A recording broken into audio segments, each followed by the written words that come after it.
السلام عليكم ورحمة الله. مرحبا بكم في فيديو جديد على المسلمين الجدد وعن انتشار الإسلام في العالم الغربي.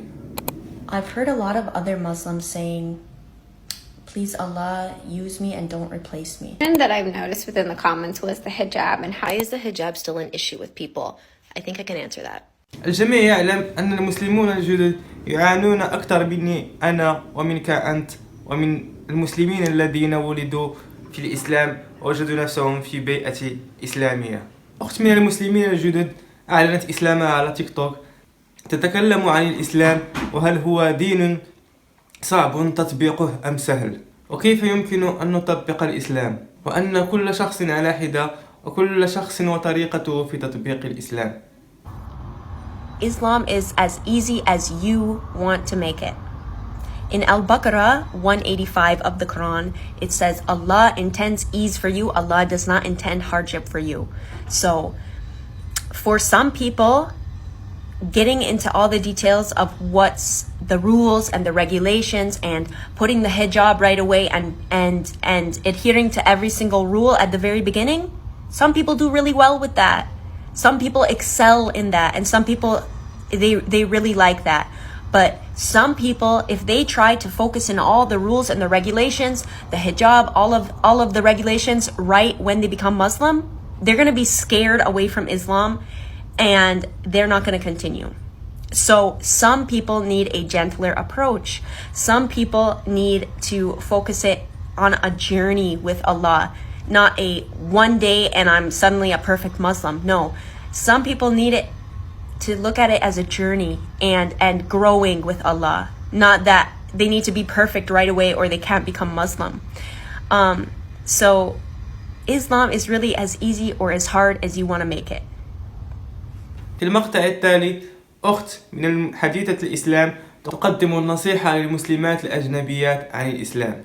The best piece of advice I've seen on wearing a hijab is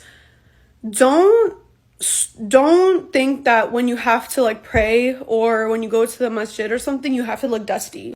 You don't, just because you have to cover up doesn't mean bulky sweatpants. It doesn't mean you have to look dusty. You can look, you know what I mean? This is a cute little dress I made into a skirt.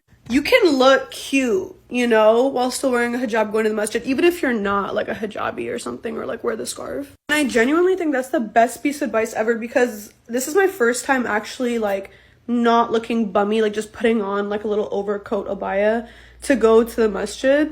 And I'm actually excited about my fit. I think it's super important that as girls we still feel cute and stuff when we're being modest, because if not, then the lifestyle change is too drastic. But yeah, I'm feeling this a lot. I got this scarf from Veiled and I got this little undercap from Veiled. I've never been an undercap girl. I've always just showed a little bit of hair, but I was why not hit the undercap today? Because I can do whatever I want. أخت ترد على المنتقدين في التعليقات عن الإسلام، تشرح كيف أنها ليست مظلومة في الإسلام وأنها ليست مقموعة لأنها تلبس الحجاب. So here are a couple more things that I essentially love as a revert and the misconceptions that a lot of these people have about Islam as a revert. Keep in mind, I was a Catholic, Roman Catholic, so very traditional. Literally Mass was said in Latin. We had High Mass, so keep that in mind. The first misconception that I've noticed within the comments was the hijab and how oppressed I was. I mean, we all have gotten that, I think, as women. We've all gotten that, comment that oh, you're so oppressed because you're forced to wear it. No one is forced to wear it. We're not forced to wear it at all. In fact, it's more power to us for saying, let us wear it, because we wear it. I mean, we all have our different reasons why we wear it. I'm not going to share to you guys why I wear it because it's very personal. But just to preface, I don't wear it for anyone but for Allah. I feel very respected in my hijab. I always feel very safe and I feel more like a human being in my hijab. The second misconception is that we don't have any fun because we've given up a life of partying. First of all, they don't know me, but I never liked alcohol. And on top of that, I never really liked pork, so I never ate it. And I'm an introvert on top of that. So my version of fun is hanging out with my friends, drinking a cup of tea, and then I don't know, watching a movie or something. But it's sad that you think we don't have fun. A lot of us don't need alcohol to have a good time with our friends. On top of that, we're keeping our bodies clean, and we're not going to die from like liver poisoning down the road. Another misconception that I've seen is that the men in Islam are abusive. I could literally say the exact same thing about the men in Catholicism or Christianity. In fact, I've seen more abuse within those two sects of faith than I have in Islam. And honestly, that argument is very flawed because you're going to have bad human beings, bad men in any religion. It just boils down to them being bad at the core. Honestly, I just really wish more people would just sit down with a Muslim person or just open up the Quran and really read and understand our faith, because it is so beautiful and it is so simple. And I think that's what makes it so beautiful, is the simplicity of it and the straightforwardness of it. There is no cutting corners, there's no shortcuts. It's just, it is what it is, what it is. And there's like a huge respect for yourself and for Allah. في المقطع التالي أخت من المسلمين الجدد تشرح وتتكلم بطريقة جميلة عن الإسلام وعن الحجاب في الإسلام، عن فائدته وأهميته للمرأة والرجل في الإسلام. Why is the hijab still an issue with people? I think I can answer that. I truly believe that we have a problem understanding and respecting other people's hijab because it has been turned into a Muslim woman thing. And we all know how much fun you men have dabbling in women's business. Hijab is an entire theological concept within the realms of Islam that applies to all men and all women. This is not a hijab.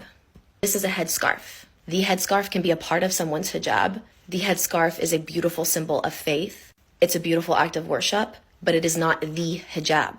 We've taken a concept like hijab, a beautiful concept that has so many layers, that is so deep, and we've dumbed it down to covering a woman's head. The word hijab is referencing a veil that we are supposed to put between us and the adornments of this dunya, between us and the toxicity of this world. If more people, Muslims especially, spoke about it and treated it and respected it in the way that they should, chef's kiss. العديد من المسلمين الذين ولدوا في الإسلام لا يؤدون فريضة الصلاة، فما بالك بإنسان أجنبي عاش غالب حياته خارج الإسلام وببيئة بعيدة كل البعد عن تعاليم الإسلام وعن حياة المسلمين. As a Muslim woman, every time I talk about Islam on this app, I'm getting comments like this, and I just don't understand them because hijab is fard and so is salah, right? And if someone prayed 1 out of 5 prayers, would you tell them, hey, stop praying with that one prayer until you pray all 5 because you're not doing it right, so you shouldn't be doing it at all, right? Like, nobody says that. People are like, okay, mashallah, you're praying 1 prayer, inshallah, next time it's 2, and then it's 3, and then it's 5, right? Like most things in life, it should be gradual improvements. But somehow when it comes to the hijab, it's like if you don't get this one thing right, nothing else you do or say matters. Not only does it not matter, it is devalued and belittled in such a way that like only applies to the hijab. And I don't understand it. الإسلام نمط حياة، وهذا هو الذي يجعله مختلفا عن باقي الديانات الأخرى. الإسلام هو الدين الوحيد الذي جعل العطاء والإعطاء جزء أساسيا من أركان الإسلام. You are not considered Muslim if you do not believe in giving a portion of what you have earned back to the poor. I believe this is the 4th pillar of faith, and it's called zakat. Correct me if I'm wrong, but from my understanding, Muslims donate a fixed portion of their income to those in need within their community. The idea is that Allah has blessed you with everything that you have, and in order to show your gratitude and show your thanks, you give a portion of what Allah has given you to those who are less fortunate. This alone shows you that Islam is more than just a religion. Islam is a way of life. This truly separates Islam from other religions. No other religion makes it a pillar of faith to give back. Most people have their income set aside for bills. They know that that's obligatory from their income, and the rest is whatever they want to spend their money on. But a part of every Muslim's bills is giving back to the poor. When you give to the poor, the idea is that your rewards in life will be multiplied so many times over. At the end of the day, it increases your closeness to Allah. And if you've never been able to see the beauty of Islam, let this be the one thing that shows you how beautiful the religion really is.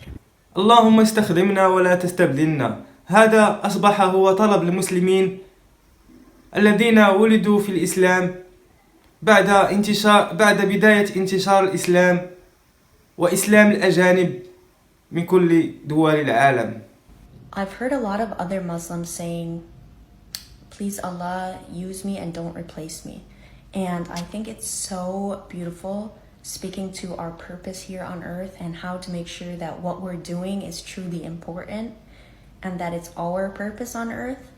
And I never really knew where that came from until now. I just read from the Quran in Al-Tawbah.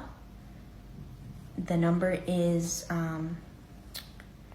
39. If you do not go forth, he will punish you sternly and replace you by other people. You will not harm him in the least. God has power over all things. So this is where that saying, use me and don't replace me, this dua, where it's coming from. Subhanallah, it's so beautiful. And it really speaks to when we feel that in our heart there's something that Allah wants us to do, we should do it because we're called to do it. Do what Allah wants us to do in His name. And if we don't follow what Allah has put in our heart, our purpose, our meaning, then He can replace us with someone else who will do what He's put in your heart. There, in every single person, we have this small seed. We have this small knowing, this pull in our heart. The same pull that brought me to Islam is the pull that is giving me inspiration on what to post, inspiration on what to do on a day-to-day basis. And this is from Allah. I've recently realized this pull and this feeling is from Allah. And when you follow that pull, you know that you're doing what Allah says, and inshallah then He won't replace us with someone else who will do it. في الأخير أتمنى أن ينال الفيديو إعجابكم وأن يكون قد أثر ولو قليلا في القلوب. فضلا وليس أمرا لا تنسوا الضغط على زر إعجاب ومشاركة الفيديو لكي تعم الفائدة.